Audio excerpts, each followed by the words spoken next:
facing the new administration, and then specifically what are the issues that voluntary organisations or the voluntary sector might be interested in. So I'd like to begin with the new Parliament, which, as you probably know or are all aware of, sat yesterday for the first time with an unexpected Conservative majority, 331 out of 650 seats, which gives the Conservatives a majority on there on the 12th. All of which sounds pretty good news for the Conservative Party.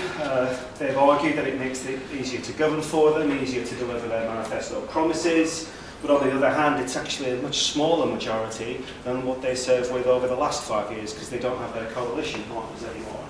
And in that sense, it feels a bit like 1992 all over again. We have shy Tories. We have a Prime Minister who, in his sort of acceptance speech or on the steps of number 10, was talking about one nation conservatism. We've got Europe as a serious issue, and we've got quite troublesome backbench who used to rebel. But what's different from 1992 clearly is that we have quite a different opposition. It's been argued that we've replaced the politics of class with the politics of identity instead. So the third largest party now in government is the Scottish National Party, with 56 seats out of a total of 59 in Scotland. So clearly some things are going to be very different. And we're pointing out in terms of that rise of the smaller parties, because of the first past the post system that we have, the number of votes for a particular party didn't translate into the number of seats. So most obviously, as people have pointed out, UKIP and the Lib Dems between them only got 9 seats. SNP got 56 seats with a much smaller share of votes, with 1.5 million votes, much smaller than the 9 million votes that UKIP and the Lib Dems got. So there are going to be questions, I think, over this Parliament about legitimacy that the government will keep coming up against. And I think voting reform and constitutional change are going to be the nagging issues that sort of keep coming up. And we know it's already a case that we've got some voluntary organisations that are pressing for a constitutional convention in England to see if we can sort this out. I suppose it's also worth pointing out to you what's changed in Parliament is that it's a more diverse set of parliamentarians than we've had. There are more women. For example, there are now 191 women MPs compared to 143 after the 2010 election. And there's also been an increase in the number of MPs who are not white. We now have 42 MPs who are from a black or minority ethnic origin compared to 27 in the last election.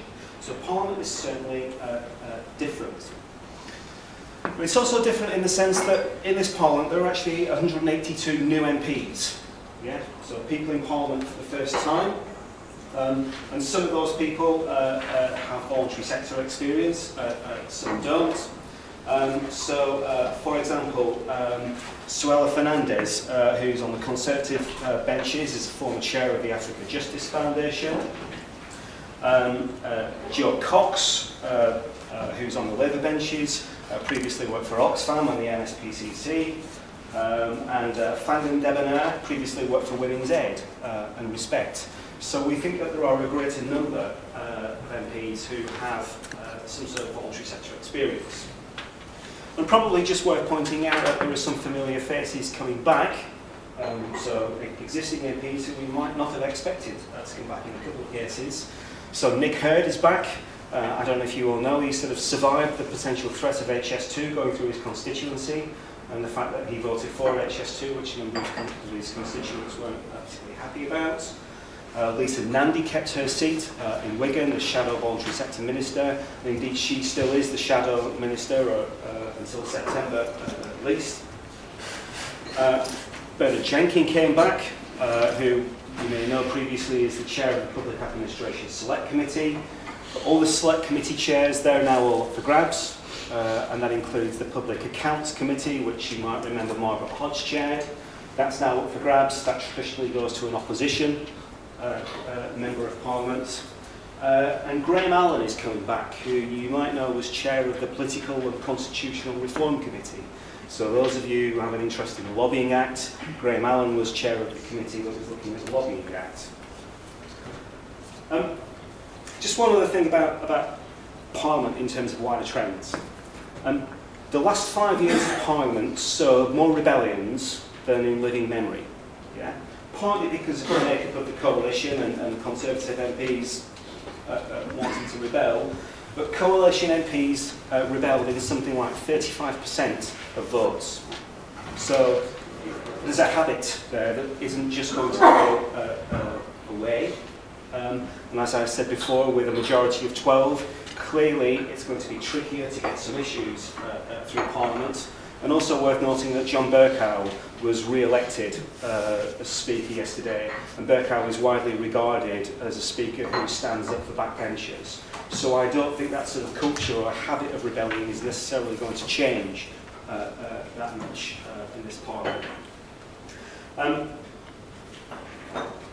It's also worth noting that, as I said, that select committee chairs are being reappointed right now. They're all newly elected. It's a real opportunity for us to influence those select committee chairs, and select committees have more power these days. Government is more likely to listen to select committees than it's done in previous years. And studies estimate that something like 30 to 40% of select committee recommendations then go on to be included in government policy. So there are real tactical opportunities at the moment in this Parliament. Two more things just to remember in this Parliament. Cameron has said that he won't stand to be Prime Minister again at the next election. So that means that there is going to be a leadership election in the Conservative Party at some point in this Parliament, and common sense suggests that that will be early enough to give the next leader a run-in to the election. So I think we should be expecting a new Prime Minister, possibly in 2018, maybe in 2019.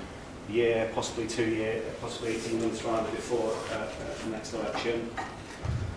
And clearly Scott Nat's are different, and that's going to make a difference. So, the new government. I have a provocation for you. I wonder if everyone in the voluntary sector was expecting, or most people in the voluntary sector were expecting a Labour administration, or a Labour stroke Lib Dem administration now. Does that sound right, or do you think I've got that completely wrong? I think we believe the polls like everybody else. Yeah, I think that's a fair comment. We talk to lots of organisations, and I think there has been a bit of an attitude out there that Labour will get elected because everybody hates the Tories, who are making evil cuts to welfare and so on, and that public spending tax will be turned on in 2015. I just wonder if there's a bit of a sort of a dissonance between where large parts of the sector are at the minute in terms of the administration that they wanted and the administration that the public elected now. You see it, for example, on social media where lots of people working in the sector talk about, we're talking in the election about the potential for a Labour government. So my starting provocation for you is there something that we need to do as a sector in terms of refreshing or possibly even resetting our relationship with the government, that in the second half of the last administration we had a really bad relationship with? If you go back to the last 5 years, the first two were great. We had the Big Society, we had the Open Public Services White Paper, we had the Giving White Paper, we had all the new ideas about social investment and big society capital, and then the second half of the Parliament sort of went sour because we had the Charities Tax debacle, if you remember that, and of course we had the Lobbying Act. So, as a sector, are we ready for who we've got? You could start by saying, are we ready in terms of who's in the cabinet? And there are clearly some people there that the sort of sector, you might argue, sees as bête noirs, as enemies. So Michael Gove, for example, for his time, education and free schools, is now in charge of justice, and specifically the Human Rights Act, which clearly is going to be a real dividing line between the sector and government. But you also have Greg Clark, who's now Secretary of State even, for DCLG, for Communities and Local Government. You might remember Greg Clark was Shadow Minister for Charities way back when, before Nick Kerr.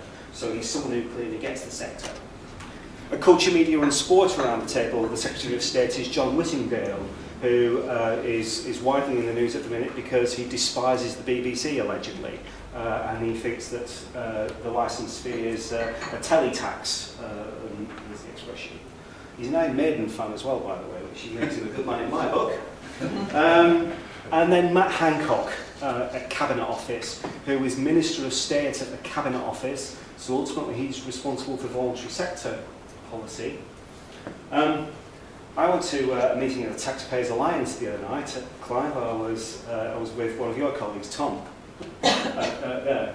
And Matt Hancock at the Taxpayers Alliance said, "There is no such thing as government money. There is only taxpayers' money. And that is popular." Yeah? So Matt Hancock has absolutely been brought in on an agenda of efficiency and reform.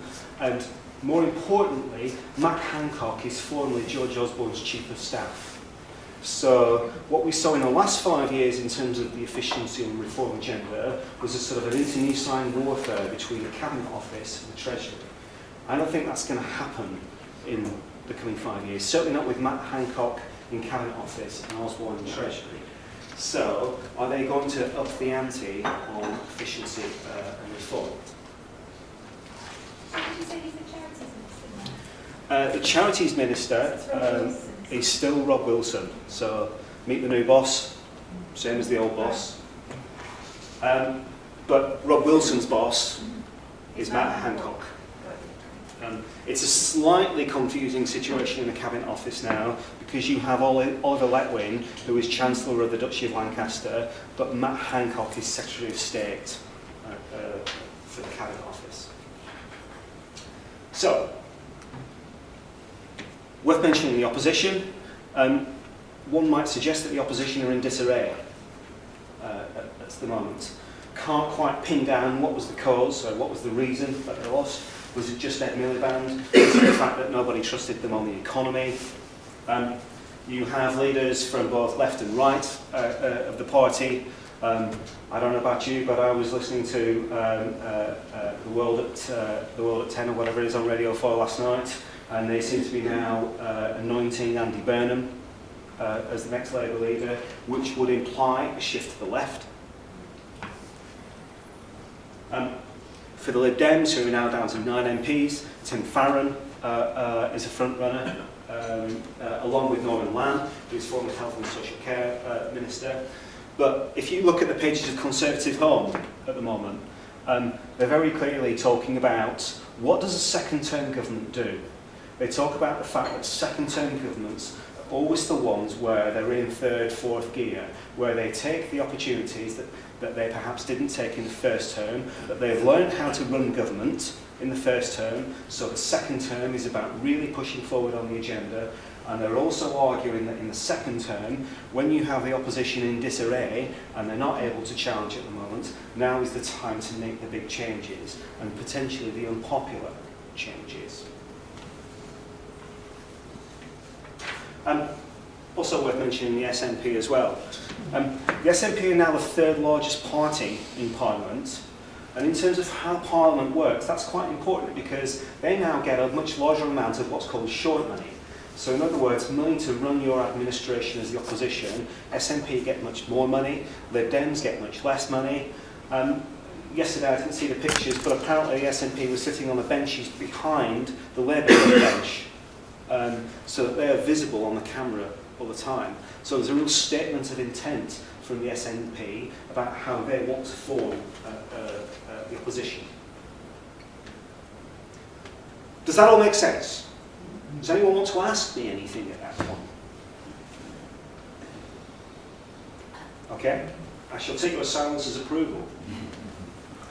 And let's talk about what I think some of the big issues are. And again, a provocation for you.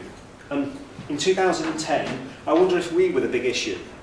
Because the big society was pretty much top of the agenda. Steve Hilton was Chief of Staff, he was sort of shaping that. And we're not the agenda. I think, anymore. The agenda now is quite different. So what are the tactical challenges for us? What are the strategic challenges for us as organisations when we are not the agenda? Does it stop being about government, we want you to do this for us, and instead, is it about instead us as the sector saying, government, we see all these key issues that you have a problem with, this is what we can do for you.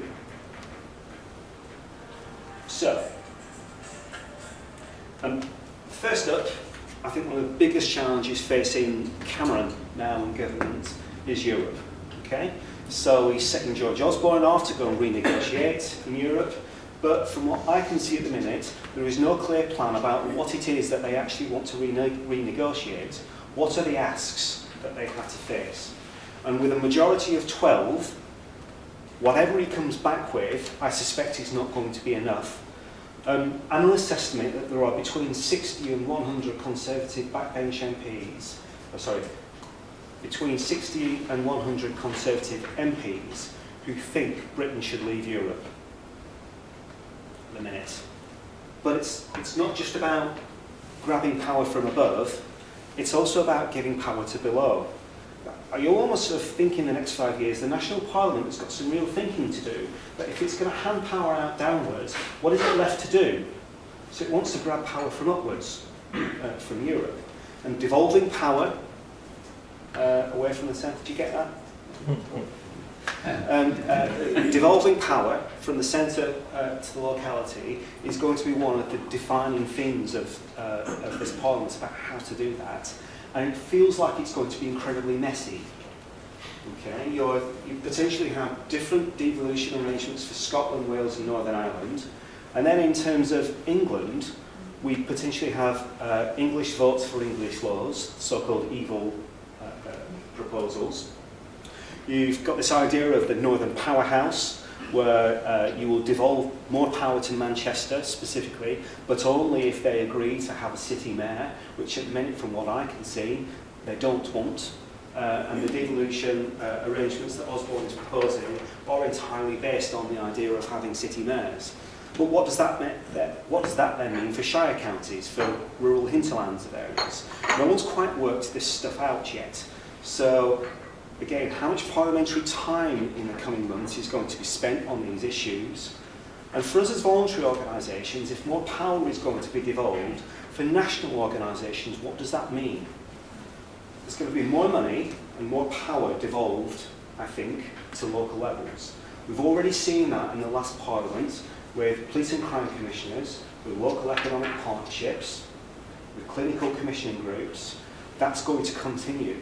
But that makes it quite difficult for national organisations in particular to understand how to influence change.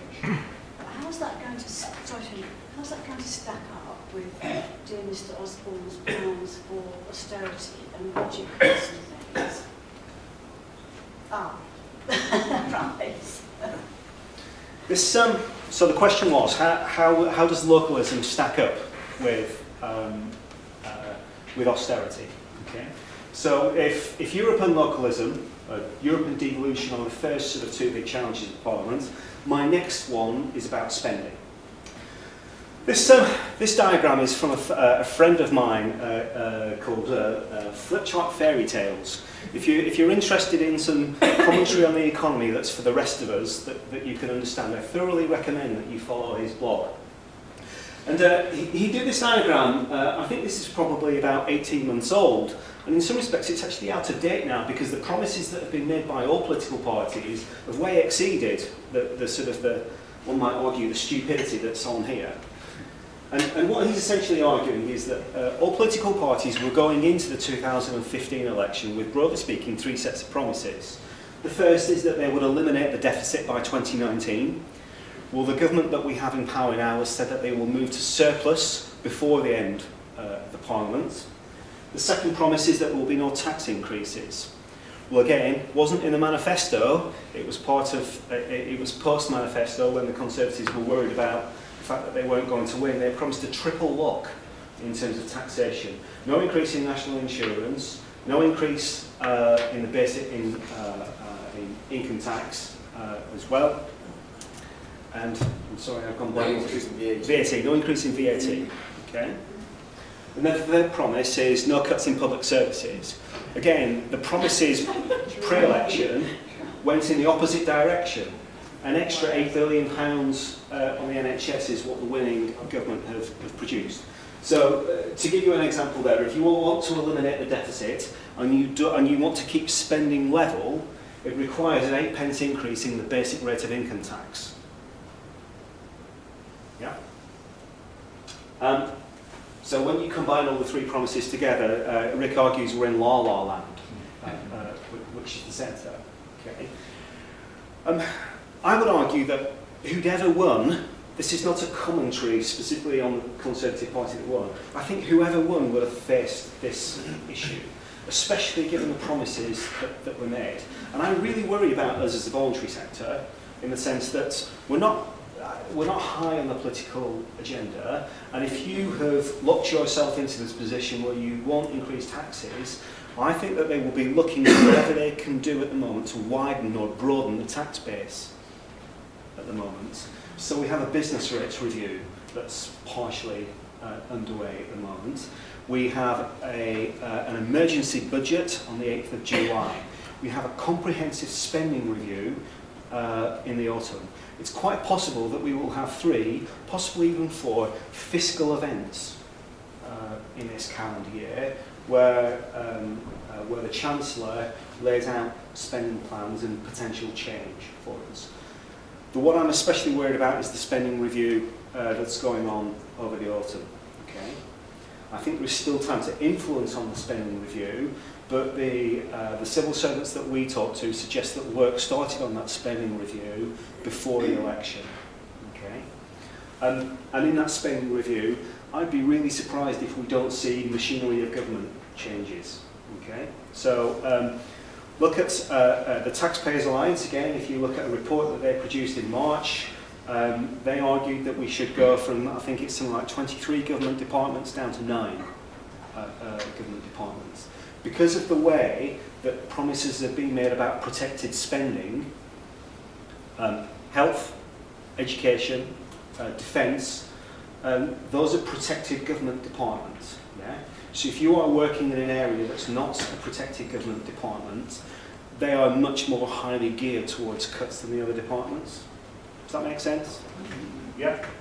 Or, to answer your question, you don't just devolve power and resources, you devolve cuts as well, which has been the argument of local governments.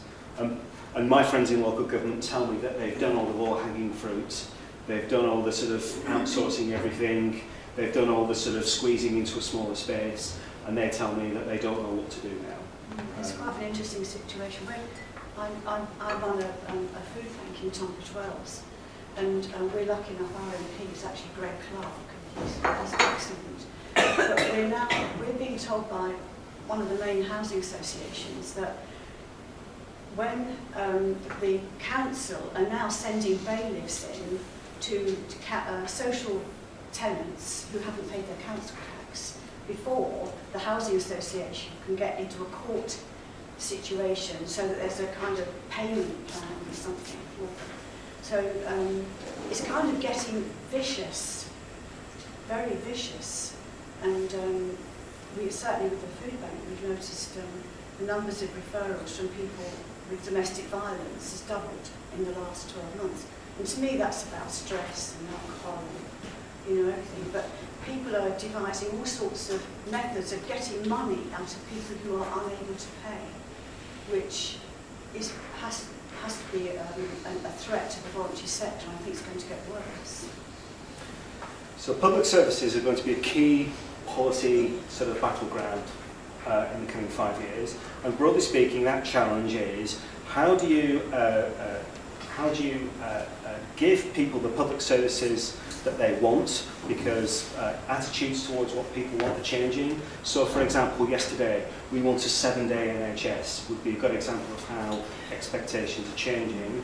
But you also have inbuilt demographic demand in terms of an ageing population that are more likely to live on their own, people are more likely to be distant from their relatives, and therefore their social networks are perhaps not as strong as they were in previous generations.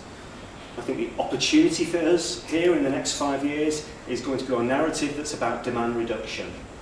It's not going to be about just delivering more services. So I think the piece that's about volunteering in public services, personal view, is that that is the single biggest opportunity facing the sector going forward. How do we build people's social networks so that we build their resilience? How do we make communities more connected? Because we know that when people are on their own, they have a greater propensity to present an accident and emergency or to visit a doctor's surgery. The other big battleground coming forward, to further your question, is going to be about welfare reform. So the Conservatives have gone into the election outlining that part of their strategy to reduce government spending by, I think, 30 billion is a 12 billion reduction in welfare spending.